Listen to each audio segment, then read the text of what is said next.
Today I'm with a current real estate leader, the amazing Amy Meyrick. So what is it like working in international marketing? A lot of what we're doing now is like looking at new markets as well. There's a lot of conversations I'm happening to try and expand. What do you think of social media when it comes to real estate marketing? Each different platform needs to have very different content on it as well. Do you invest in property yourself? I do a lot of like renovations and I love it. What I really love about this room in particular is obviously you can really configure it how you like to live as well. But the interior designers have done an incredible job on it. Is there any bit of advice that you would love to give to the audience? If you ever get the opportunity to do anything kind of international, do it.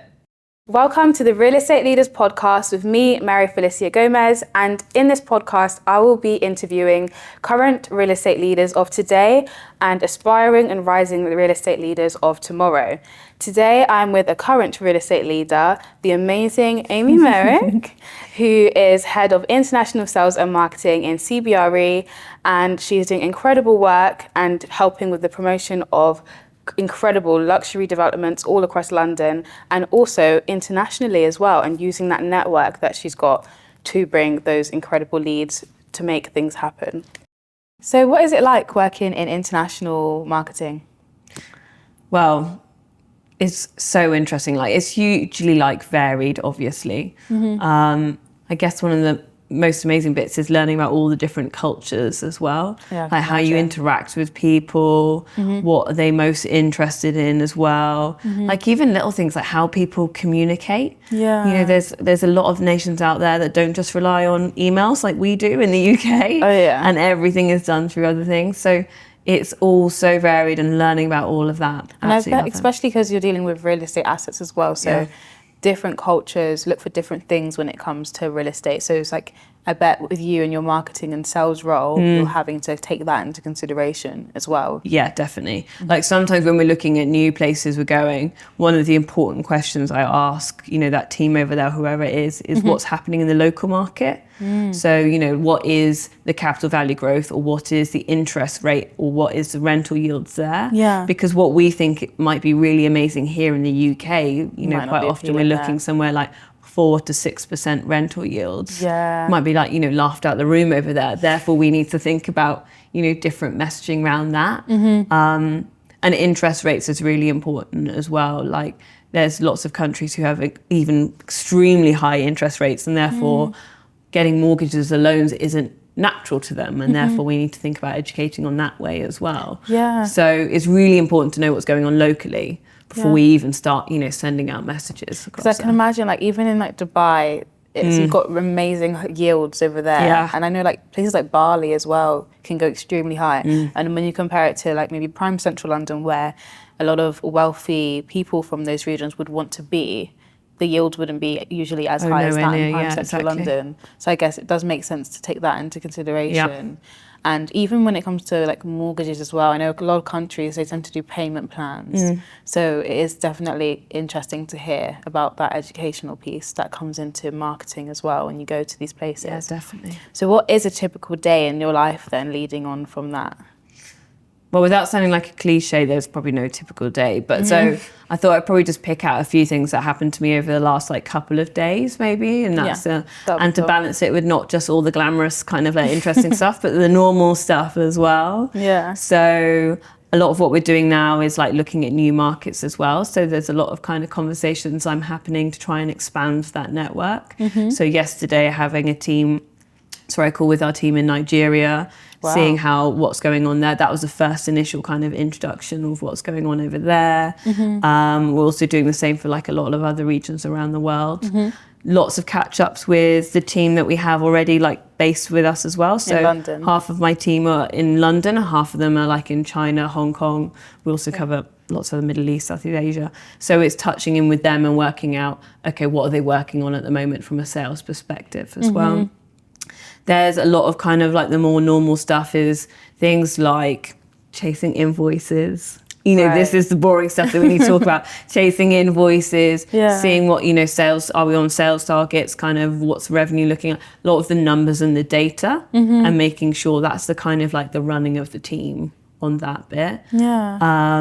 But yeah, so it's really varied, which is great, and we're always working on a new campaign, and that's the exciting bit as well. Okay, like how are we going to do something I bet those different? campaigns are just so exciting as well, like thinking of being creative on what ideas you could bring to the table to promote these developments overseas. And I can imagine, like I myself, I love the idea of marketing. So the thought of being able to pair marketing, real estate and sales all together is just incredible. And it's really fun. do you get to travel? Yeah, I do. Yeah. I do get to travel, which is probably one of the best parts of the job, and I love it so much. And it's travel as well to really probably destinations you wouldn't necessarily go to on holiday, right? I was in Kazakhstan recently. That was one of the first times going there. You know, not a normal kind of destination to go. It was so interesting. And you know, you go there with preconceptions, and sometimes they're true, sometimes they're not. You know, that's really interesting. Spent lots of time in China over the years as well. You know, all of these places, been to the Middle East and Saudi Arabia a lot over the last few months and things. So it's really cool. I love that bit. And to help the audience understand why you're even traveling in the first place, what are you doing when you go to these countries? Yeah, okay. So selling like new build properties as we do, it is quite a weird, internationally it's quite a weird concept in a way. So we basically work with the developers and we go and design, let's say, a really cool marketing campaign. And that might be, let's say, doing an event in Saudi Arabia. That could be like a private dinner event, or there's so many different types of events or something like that. And we do a marketing campaign that goes alongside that. So that could be social media, PR, whatever. We'll design what that looks like with the marketing team. We discuss it with the developer. If they're happy, you know, along with that, then we'll go and implement it. And that's where we work with the sales team then, and then we kind of run those events, etc., and meet all these buyers. And then obviously it's talking about the projects, talking about what's going on in London as well. Okay, so that marketing piece that you're doing before these events is to try and get the actual buyers present in the room. So exactly. Letting them sign up. Present in the room if it's events, which we are quite event-led still, or it's even just generating leads for the sales team to kind of talk through as well. And I can imagine when we think of a cultural aspect as well, it's quite important to get to the parents and everything, because I know what London is so desired for is our world-class education, UK-wide, not even just in London. So is that something that you touch base on as well when it comes to that marketing aspect overseas? Yeah, definitely. That is a really big market for us, you know, those international students. But obviously some regions it's bigger than others, right? China's particularly big on this as well. So alongside obviously the kind of more social media marketing, we do a lot of partnering with other, for example, like education agencies that are out there. Right, so, that's important. Yeah, so to explain education agency, there's lots of companies out there that are helping parents and their kids in getting a placement in a school, wherever that might be, America. It's normally kind of like America or Australia or UK, normally fairly top ones that. Usually best in class as well. Yeah, exactly. They want to get their kids into those best universities, best schools.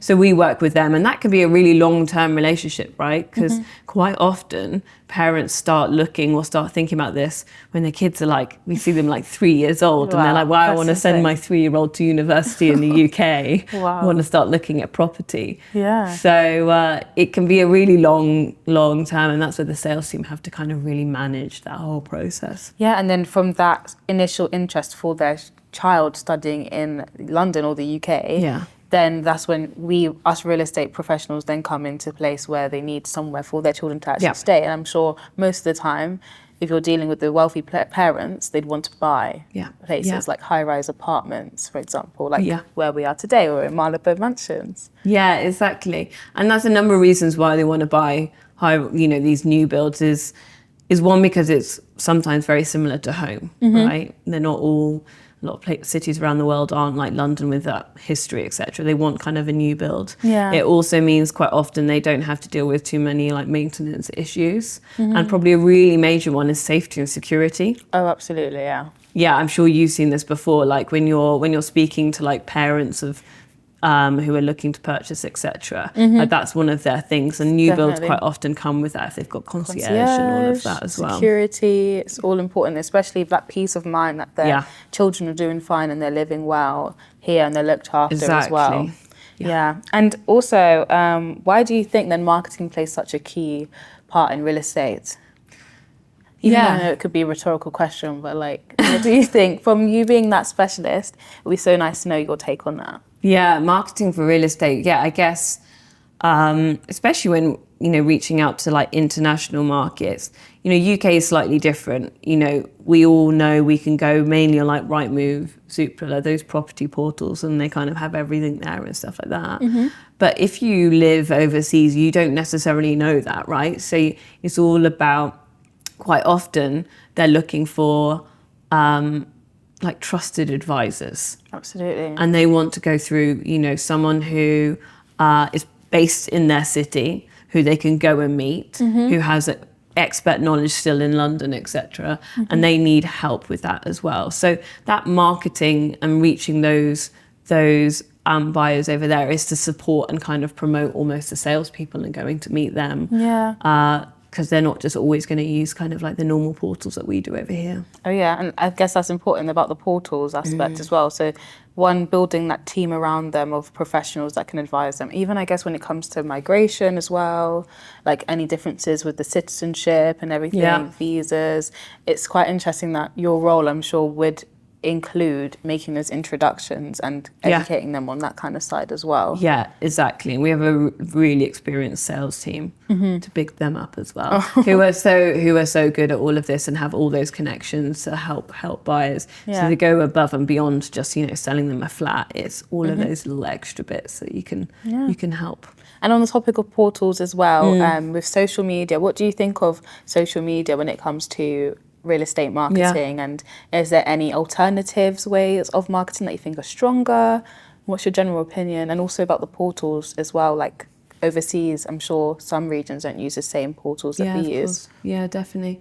Social media is obviously it's huge now in terms of selling real estate. We can all go on our Instagrams and there's everything. It's all about property. Maybe it's just ours, but yeah, everyone on that as well.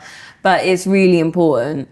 And I guess from our side, actually, a lot of our marketing is through social media. There's other platforms as well. So things like, Google over here, they've got, Baidu in China. There's a lot of different extra ones. It's not just social media. But social media is, the way we attack it is that each different platform needs to have very different content on it as well.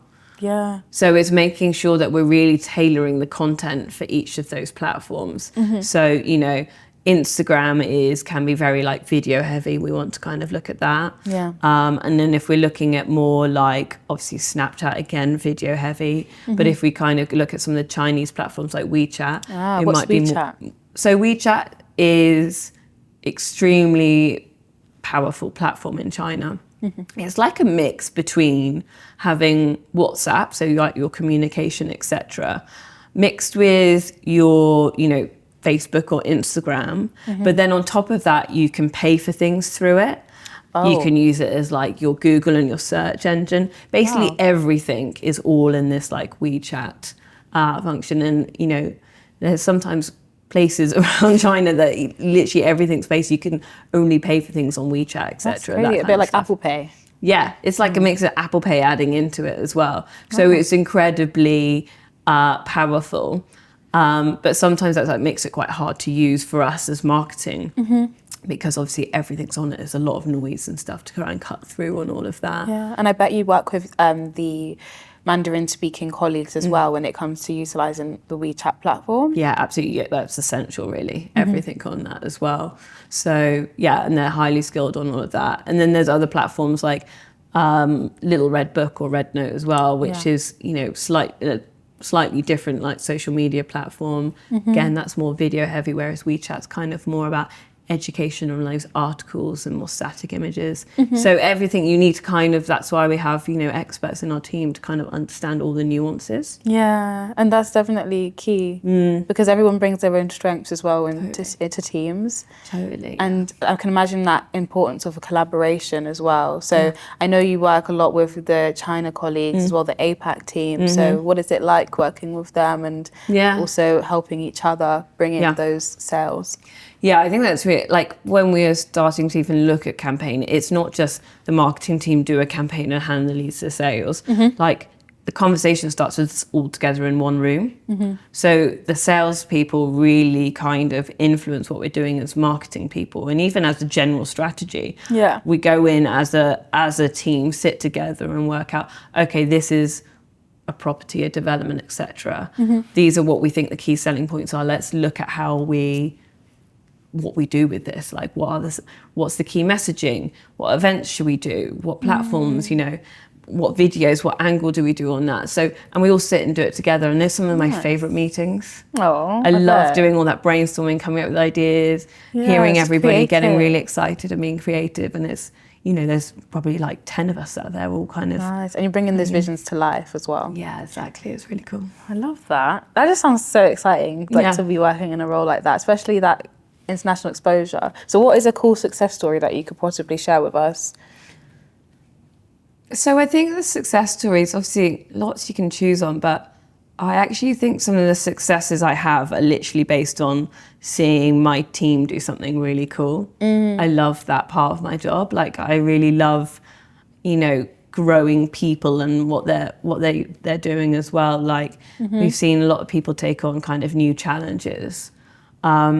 Eric has won, who's been on this. He's been on the podcast. Exactly, just a shout out to him. I'm sure he mentioned, but obviously he's doing a lot in Taiwan, which is quite a kind of exciting market. I know he was out there recently. Yeah, exactly. He's been out there quite a lot, but he's not only just like going out there and kind of like really setting up this whole kind of channel, but he's really utilizing like his own network and connections along with that CBRE brand to kind of really reach people that other agents can't. So like working with kind of, almost government level people to really kind of start promoting like London and stuff like that. And we had some, a really cool group of people over from Taiwan yesterday brought in, our commercial teams did a presentation. Like it's kind of using that CBRE brand to elevate everything we do above what other agents can. Yeah. So, seeing his success is just... That's incredible. Great. I love it. So and shout out to him. Shout out to Eric, definitely. Eric is incredible. And then we've got a boss leader here as well.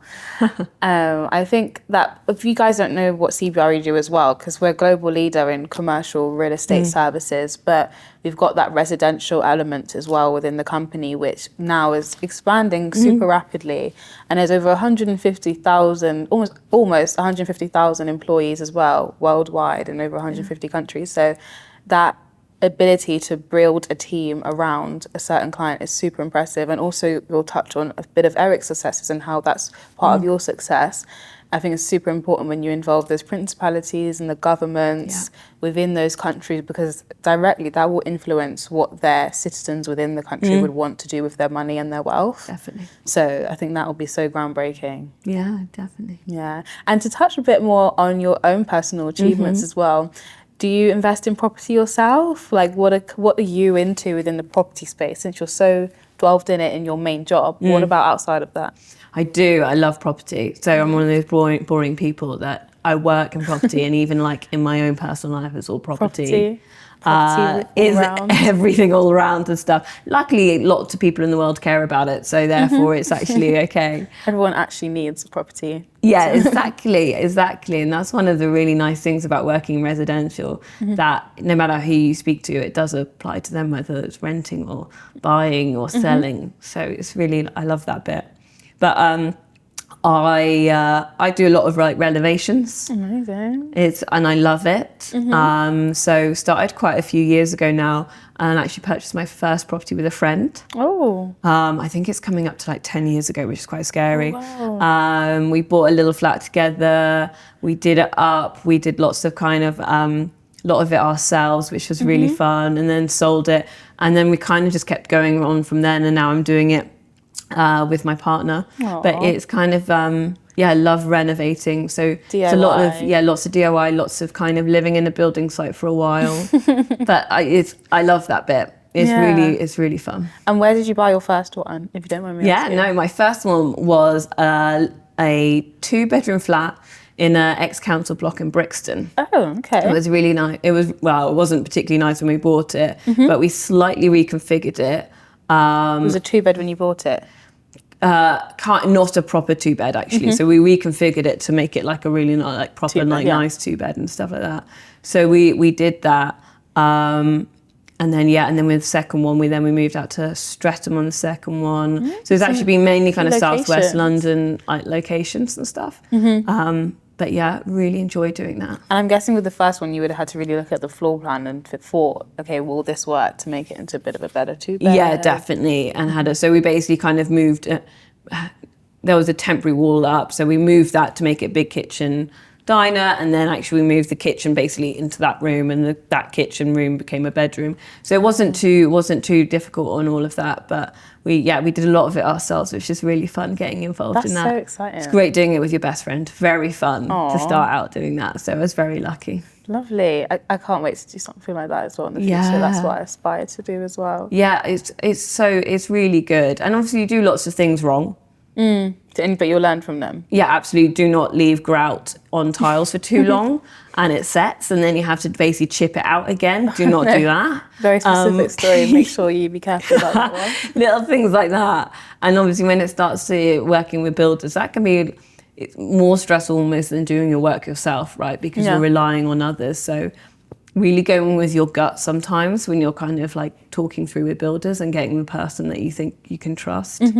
Things like that, because it can be a bit scary. It's big money, so... Yeah. And how many flips have you done then? I am now on my 5th one in London. Ooh. And they were all in London as well? Yeah, they've all been, all of these ones in London. Wow. Yeah, so it's good. That is incredible. Yeah. It's more of a hobby on the side. It's not anything like that, but... And then what is that the strategy you think you'll continue with moving forward? Or is there any other strategies that you thought of, like, I might want to dabble into that? Yeah, we definitely considered kind of buying something and doing more like buy-to-let kind of things. Yeah.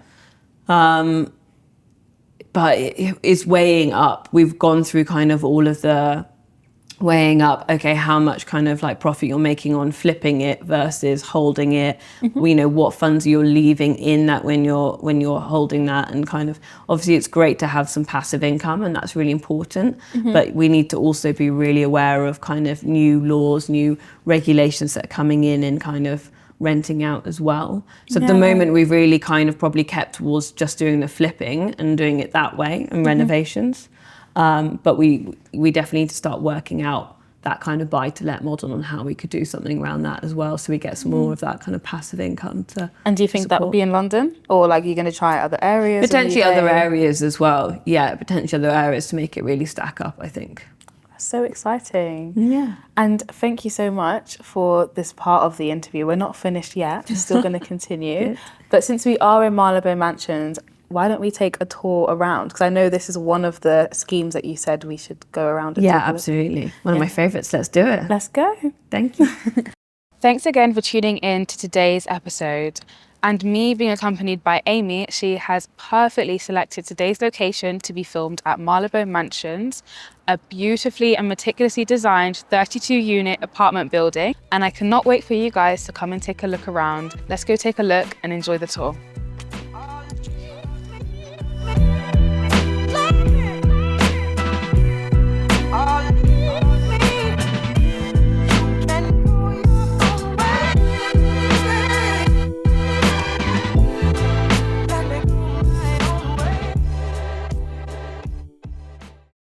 Now let's go take a look inside this incredible apartment that we're filming in today. I'm really impressed by the space and natural light that's flowing through. Yeah. It's really hard to find this much space within an apartment building. No, absolutely. Like, what I really love about this room in particular is obviously you can really configure it how you like to live as well. So whether that's kind of your more entertaining, etc., you could do, the space you could do a bigger dining table, even everything like that as well. But the interior designers have done an incredible job on this. They really have. The colour schemes, definitely a bit of me. It's like we just chose the right outfit I know, today. haven't we? We're complementing the whole thing beautifully, yeah. We so did not plan. This is just cool, just like twin telepathy energy going on here. Exactly. And what do you think is your favourite bit of interior design here so far? We've just taken our walk in, but there's a few little pieces that I really love and want in my own home. Firstly, it's over there, the coffee table. oh, that table is just incredible. really beautiful. I wouldn't want to know how heavy it is, let alone how much it is, but that's really cool. Yeah. And one of the fun elements I pointed out to you when we first got in is that bedroom. lamp. What I'm going to call the dinosaur lamp. dinosaur With the lamp? spike. I just think that's really cool. Really fun. I love those fun little bits that go in as well. Yeah, I like that. I think my favourite bit, I always have a boucle chair, and I like the, oh my gosh, I really Very love on that trend. bit there. Very, very much on trend, absolutely. And like you said, the configuration and the balance of the colours and the textures, I think is really so nice. Very beautiful. calming. It's really nice. I could see myself living here. You know, in some places I can are see you living furnished. here. You could? Absolutely. Let's just sign the papers already. No need for marketing. Got it here. This is it, exactly. I'd love to know a bit more about your beginning of your like just life in general. Like, how was things growing up? Was you always a creative? Like, what was your journey? So I had, obviously, I feel like I had the best childhood ever. It was great. So I grew up in Devon, in the countryside. My family actually in farming more than anything else, which is great. And obviously really nice to kind of balance my London life now and then sometimes going home and seeing family is really good. And then, yeah, did university, did the kind of marketing and business degree. Oh, great, that's what you did for uni. Absolutely loved, yeah, did that at uni. Then I actually wasn't quite ready for the proper London life after that. So I took a year or so out. Was uni in London then? No, actually in Cardiff. Oh, okay, so you still had Loved that it, outer country. Yeah, a little bit different, yeah, exactly, rather She's than a coming country straight girl. here. And then I did a bit of time in Australia. I actually worked for a Wow. property company in Australia for a bit in Sydney. That's insane. So that's after uni. That was after uni, yeah. So it was actually a really good kind of like experience, really. I was just on the reception, but for like a really fast place, they did like short-term lets. So it was really kind of fast-paced and all of that, and I loved it. It was really fun. Nice. So that was a really good, and then obviously did a bit of travelling. Yeah. Then I landed in London. I felt like I was ready for it, and obviously marketing. a lot of my friends are already kind of just moved to London, etc. as well. So That's good timing. Fun time in life. Nice. So then I guess like your role in Australia with that admin role, but in a property company, did that kind of make you think, oh, wait, I love marketing and this property thing seems a little bit interesting. So is there a way to combine that? I don't know how I really I don't know if I really started off being like, I want to be in property. You just kind of fall into it. And then I'm sure you've experienced it now. Once you're in, it's very hard to get out. Like, I just love it. It's like you suddenly get into this kind of like world. and then kind of like you're in property and then, that's it. And that's probably will be the rest of my career is always going to be linked to property now. Oh, and I actually like that you said you enjoyed your childhood. Yeah. Because a lot of people don't really like pride themselves on that if they genuinely had a good childhood. Because I actually feel like I did as well. Good. So it's nice when I hear people say, "Oh, I actually had." A good Shout out to our parents. Shout out. They're doing good things. Clearly, Exactly. because we're just this amazing now. Clearly. Should we keep going around the house? Yeah, of course. Maybe we can take a look at over here. Yeah, let's go take a look at one of these bedrooms in here. Awesome. After you. Thank you. Where should we start? Let's start in here because one of my favourite parts is that there are these bathrooms. Oh, and if you have a look tub. here, this is pretty special. There's actually two of these kind of freestanding baths in here. I just think this is luxury, isn't it? It a is. freestanding bath like that We love that. is amazing. I think that just sells it straight away, I think, when people come into that. And then wardrobe space. I feel like this could be a bit of you as well. Yeah. All along my this wall, face. all along here as well. And then still a really good size room in there as well. Oh, I love this headboard. Yeah, it's great, isn't it? We were talking about oversized headboards earlier and how... Amy's been getting a bit of inspo for your current exactly. project that you're working So on. now we're looking at oversized headboards and how we create that. It might be a bit of also a DIY bit, so I'm also looking think on you do it yourself? Instagram. Yeah, I think so. I think it's I think I can possible. handle it. I think you can. Yeah. Who needs to spend, what, 1K when you yeah, can do it exactly. yourself? When I could do it myself. So we'll see. We'll see how that Try comes it. out If as you well. do, you should get the process filmed and stuff. That would be so interesting. Yeah, exactly. Yeah. So do you think this is a bit of you then, like with this headboard? Yeah, something like this I think would be really cool. We've been looking at all the different like kind of fabrics as well and designs and how to do that. So we're looking, really interesting bits around that as well. How to create kind of some really beautiful walk-through wardrobes at the moment. And one of the really cool styles we're looking at is where you have that kind of like fabric insert into it as well. So you have the normal kind of like hardwood doors, etc., painted and stuff, but there's something on the internal bit. on the pane on the inside, which we don't have here. Yeah. Okay. And therefore it kind of just, again, it's like adding textures, which is really quite cool at the moment, like your boucle that you mentioned before. And I think actually it's got really that cool look on this headboard as well. Definitely love that. Should we continue? Yeah. Through here, another bedroom in here. Obviously you'll notice again got its own bathroom, which is great. A lot of our buyers they want to have, ideally, if you've got 2 bedroom, 2 baths, right? 3 bedroom, most of the time you only get still 2 baths instead, but this one's got 3 bedrooms, 3 baths as well, which is great. I think a lot of people really would like that as well. I agree. And then, I know you chose this development particularly for us to film in, so what actually initially attracted you to wanting to film here as well? Yeah, well, obviously, firstly, it's like dressed beautifully, so that always shows it off really well, right?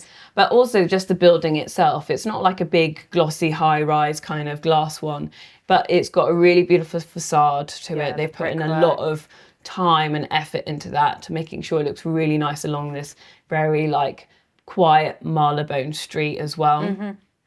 And then coming through, obviously the concierge is great, that entrance bit. And I'm sure you saw that.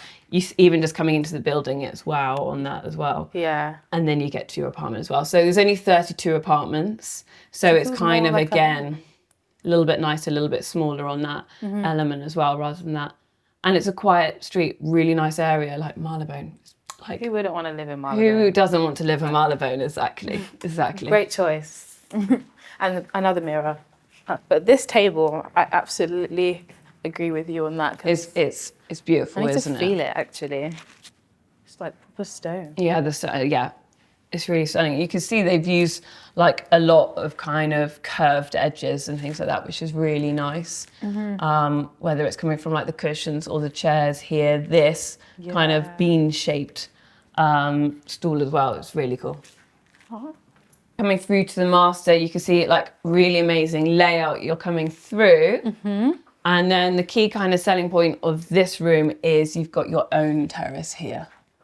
Unreal. Lots of natural light flowing through. Yeah, it's really nice to wake up to having all of that as well. The sunset or the sunrise you get here. So that was a lovely tour that we just done around the apartment. And before we wrap things around, is there any bit of advice that you would love to give to the audience for anyone interested in combining their interest in marketing and real estate and traveling, basically? Yeah. So I think obviously if you ever get the opportunity to do anything kind of international, do it.